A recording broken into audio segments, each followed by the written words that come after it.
Inside Xbox is here at Treyarch Studios, home to Call of Duty Black Ops. Now previously we showed you some of the bigger features, things like theater mode and wager matches and currency, but today we're going to get a little bit more detail, kind of go behind the scenes to some of the design decisions that Treyarch believes will make Black Ops the most refined, competitively balanced Call of Duty game to date.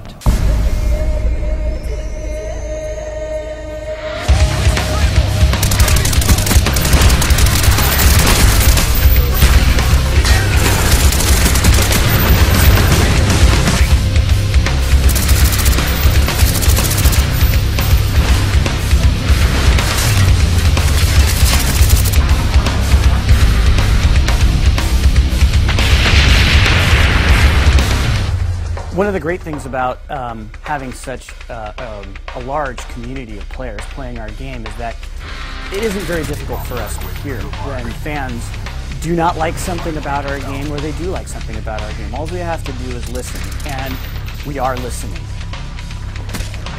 So kill streaks in Black Ops are they're a little bit different. First of all, we listened to the community and implemented that kill streaks don't count towards other kill streaks, because there's a lot of complaints about how kind of the rich get richer and it becomes kind of a griefing mechanic and encourages people to camp and that sort of thing. So we wanted to clean that up a little bit. Secondary to that is that we wanted to make kill streaks feel more interactive. We didn't want to just do the fire and forget kind of thing where you just hit the button and go, because then there's no really risk reward there for the player. All of our kill streaks have some aspect of interactivity to them, whether it's the attack chopper picking a spot in the map where it goes and hovers rather than just letting it go and circle around the map. Or with the mortar team, for example, you can pick 3 locations on the map and get a really fast targeted strike to those places. So the perk design philosophy is we want every perk to feel like it supports a specific gameplay style. So we want to kind of beef up this characterization of, if I select a perk, this represents me and how I play the game. So for example, we have a perk called Hacker. Hacker is similar to some of the perks in previous Call of Duty games where they let you see enemy deployed equipment in the world. The difference with Hacker is that you actually can go up to enemy equipment now and hack it so that it turns to your team, and the guy who owns that piece of equipment won't know that you've done that.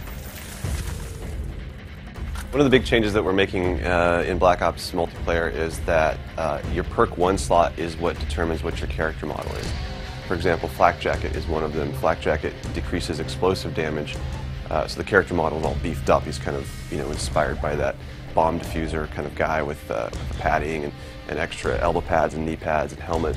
So you can tell from a distance at a glance that that guy has Flak Jacket as one of his perk 1 slot selections. And if you throw a grenade, he's probably not going to die from the grenade.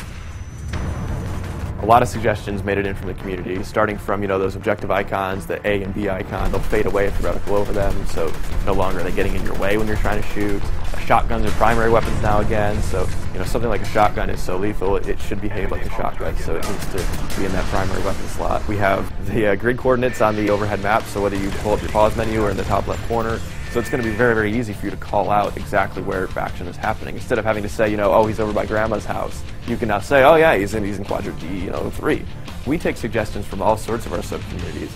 Another one is this whole new core movement mechanic called diving to prone.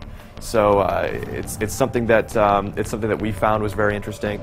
It's used best for evasive and defensive maneuvers, but it really we needed to make sure we balanced that, because we understand that drop shotting is a frustrating thing to some people. So we wanted to make sure that this thing wasn't going to be used aggressively to grief or to frustrate players. So there is sort of a recovery time after you land, and you'll have to take a half second to pull your gun back up. So it's actually a penalty if you try to use it as an offensive maneuver. Little subtle things to the game that I think the fans are really going to like. We hope you've enjoyed our in-depth look at what it takes to put together the multiplayer for a game like Call of Duty Black Ops. Thanks everyone for watching Inside Xbox. It's too close. Fight hard.